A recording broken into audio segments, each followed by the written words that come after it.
పాత నిబంధన గ్రంథంలో దశం భాగం లేవీలికి మాత్రమే అయితే క్రొత్త నిబంధన గ్రంథంలో క్రైస్తవులు దేన్ని సమర్పించాలి? వేద విధవరాలు తన 2 కాసులు ఇచ్చేసింది కదా, అంటే దశం భాగానికి కానుకకి మధ్య ఉన్న డిఫరెన్స్ ఏంటి అనేది మనం ఈ వీడియోలో తెలుసుకుందాం.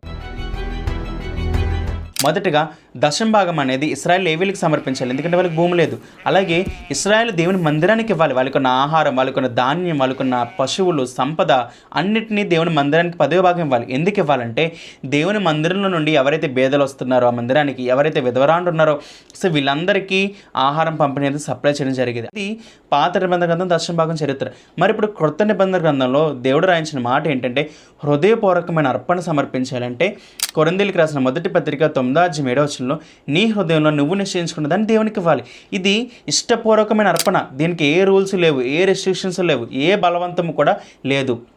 ఇదే విధంగా బేద విధవరాలు కూడా తనకున్న 2 కాసులు కూడా ఎలా ఇచ్చిందంటే నో రిస్ట్రిక్షన్, బలవంతం లేకుండా ఇచ్చింది. తన ఇష్టానుసారంగా ఇచ్చింది తప్ప ఎవరూ బలవంతం చేయాలి, ఎవరూ అడగలేదు. అడగకపోయినా తనకున్న లేమిలో నుండి కూడా ఇచ్చింది.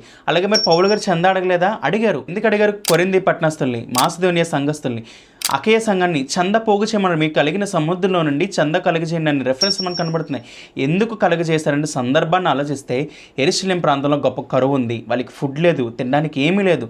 ఇప్పుడు ఎక్కడెక్కడైతే కొంత చందా పోగు చేశారో ఆయన తన సువార్త పనికి వాడారు. ఆ చందాన్ని తీసుకెళ్ళి ఎవరికి ఇచ్చారంటే రోమపత్రిక 15:25 ఆ చందానంతా తీసుకెళ్ళి యెరూషలేం పట్టణస్తులకి, వాళ్ళకి పరిశుద్ధులకి ఇచ్చాడు.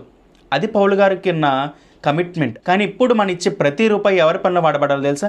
దేవుని పనికి వాడబడాలి. కానీ ఇప్పుడు అలా జరుగుతుందా? మన ఇచ్చే దేవుని పనికే, మన దేవునికే ఇస్తున్నాం, మనం ఇస్తున్నాం.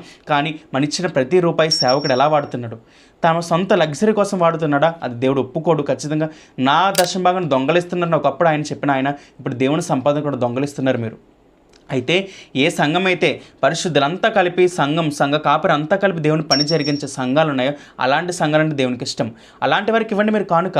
అలాంటి వారికి దేవుడి పని ఇంకా గొప్పగా చేస్తారు, వాళ్ళకి ఇవ్వండి. అంతేగాని తమ యొక్క లగ్జరీస్ కోసం, తమ యొక్క ఆశలు కూడబెట్టుకోవడం కోసం సేవ జరిగించే బడా గొప్ప సేవకులకి ఇవ్వకండి. ఎందుకంటే వాళ్ళు మీ దగ్గర నుంచి దోచుకుని వాళ్ళ యొక్క యూజులకే వాడుకుంటారు. కనీసం బీదవారికి కనీసం ఒక ఆహారం పెట్టిన వాళ్ళైనా ఉన్నారు కొంతమందిలో? లేరు. కనీసం తిండి లేని వాడికి ఒక్క పూటని తిండి పెట్టిన వాళ్ళు ఉన్నారా? లేరు. ఎప్పుడు దశం భాగం అంటారు తప్ప, కానుక ఇవ్వండి అంటారు తప్ప వీటి ఏ పని చేయరు. కాబట్టి నీ ప్రతి రూపాయి దేవుని పనిలో వాడబడితే అక్కడ ఇవ్వు. నువ్వు నీ పనిలో ఎవరైతే సేవకుడు నిస్వార్థంగా కష్టపడుతున్నాడో అతనికి ఇవ్వి. ఇది కానుక. కాబట్టి దశం భాగానికి కానుకని డిఫరెన్స్ తెలుసుకుని పాత నిబంధన రూల్స్ వేరు, కొత్త నిబంధన కొన్ని రూల్స్ వేరు. వీటిని గమనించుకుని మీ కానుక దేవుని పనికి ఇవ్వండి. దేవుని పనిలో మీరు కూడా పాలుభాగస్తులు కండి. Thank you.